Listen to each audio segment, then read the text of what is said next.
Pepper's versatility and how you balance taking advantage of as many talents but not wearing them out? You know, I always feel like there's, in football, it's very common to be a two-way player. Normally that's an offense and a special teams as the two ways, or a defensive player and also a special teams. Jabril, you know, also the other candidates, Jordan Lewis would be another that could be three-way players, offense, defense, and special teams. Feel like, you know, there's around that 90, 95 play, you know, 100 being really high per game, but somewhere in there's a sweet spot depending on the mental capability of the athlete. But in terms of load, the 95, 100 is probably the max that we're looking at right now. Did that answer your question? Jim, on your left, you mentioned Adam on your left, coach. Jim, Yeah. in terms of comparing this season to last year, installation-wise, organization-wise, how much more control, how much more of a hold do you have on it, and is it easier or less tedious? I don't know about any of those words really come to mind as describing what it is. I think, you know, you're doing something for the second time. There's advantages to that. Everything that we're doing as a football program, you know, with the exception of the new players coming to the team, we're doing for a second time. So there's an advantage there. Stay on the left here, will Joe? Jim, heading into camp, do you like where your quarterback battle is, or do you wish somebody had really jumped out, seized command earlier? The last 4 months, really, they've been working with the team, working on their own, and we'll see exactly where that's at starting tomorrow. So I'll defer answering that question till down the road a little bit. Down in the front right, Steve. Jim, you mentioned three-way player Jordan Lewis. Are you thinking of giving him a look at receiver, or? Yeah. In offense, I think there's multiple ways that he could contribute offensively. We know that he can as a returner, hold-up person, gunner, kick-in punt returner. He's got those abilities and capabilities, and I believe he has the. Not going too far out on a limb to say that he can help us offensively as well. One other thing, the upperclassmen have mentioned how competitive these freshmen are, how they really push the envelope. Talk about the personality of your freshman class. It's been very good reports with the whole team, and guys have commented on how quickly different players are picking things up and how they're performing athletically, etc. They've been just passing comments. You know, we'll really look to, when we start practice, to start looking at the freshmen, the incoming players, new players, and see if they're tracking, you know, to be starters or backups, contributors, role players. We'll start making all those determinations once practice starts. Middle right, Nick. Hey Jim, we're here. Is there any other guy you'd like to see if he can play two ways this year, other than Jordan and Jabril? Is there anybody else that you'd like to see what they can do at a different spot? Yes, there are those I'd like to see be able to do it. Those are the two that jump out right away, and have some thoughts on a few others that we'll start implementing. Can you share some names on some guys? Those, Jordan and Jabril are the two that really jump off the roster sheet. Over to your left, Coach Rachel. Jim, what is the mentality, the psychology that you want your team to take in your second year as head coach? You know, now that they know you, now that they know the staff, now that they know the expectations. Attitude, mentality, set their goals high, dream big, and realize that all those can be accomplished once the work is realized.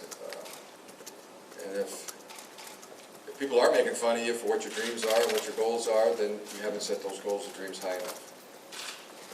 Front right, Tom? Jim, can you talk about the offensive line, the development of Grant Newsome, and ability to close games out, maybe pick up a first down late in the game, and how that's going to develop for you? Yeah, feel good, feel confident the way Grant performed last year as a true freshman. Also, his contribution and performance in spring ball. He gives great effort, has talent. We know him right now as a starting offensive lineman. We'll go into preseason practices with him at left tackle and Mason Cole at center, and then we'll eventually get to our five best. And there's others that are may not be on the first string right now that have the license and the ability to compete and maybe take one of those starting positions away from somebody that's on the line. That'll be the meritocracy of preseason fall camp. If you have a question, raise your hand. Back here on the left. Wojo? Jim, you mentioned the expectations, but the expectations for this team nationally, locally, seeming rising by the day. Do you feel compelled at all to address that with your team and not get ahead of yourselves, that type of thing? Is that ever an issue between the coach and your players? Well, just as you said, I mean, those outside expectations, perceptions, they do rise and fall with the day, sometimes by the hour.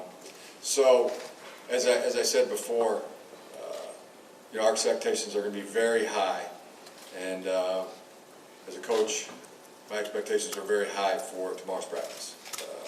The meetings, the installations, the drills, and practice scrimmaging by the competition. I want that have very high expectations for that tomorrow. Standing in the back. Jim, I wanted to go back to last weekend. A lot of excitement about the Nike launch and on the street at State Street. Could you describe your view of that energy in that crowd from when you were up on the stage, and also describe from your view as a former athlete the Michael Jordan's staying power and his ability to stay relevant as a brand and a pop culture figure so long beyond his playing days? Well, they do a tremendous job. Jordan Brand, has knocked our socks off, blown us away with just how good they are in all facets. The quality of the product and the hands-on approach. This is important to them because they know that we're pouring our heart and soul into being good, and I feel like great respect for what the Jordan Brand has put into this in terms of their efforts. State Street was one of those things that again knocked our socks off. I was dazzled. It felt like a victory celebration. It felt like a championship celebration, and also motivated me personally and other guys that I've talked to on the team and on the staff. Like, let's win a championship and do one of these. Shut down State Street, and that's what it felt like. It was awesome with a capital A. Right there in front, John. Coach, what have you liked about John O'Korn since he's been here? And then the same individual question for Wilton Spate since you've had him under your teaching.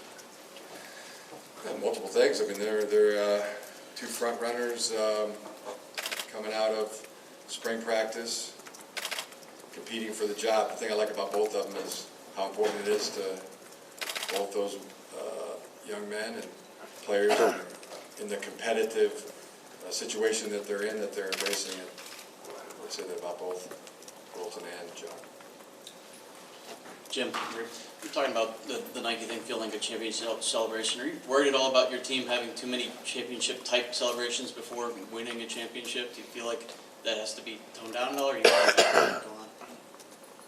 That was a to me, spur of the moment, that was I wasn't expecting that, I was blown away by it. It wasn't organized by our players. That I was aware of. In the back there, Rob.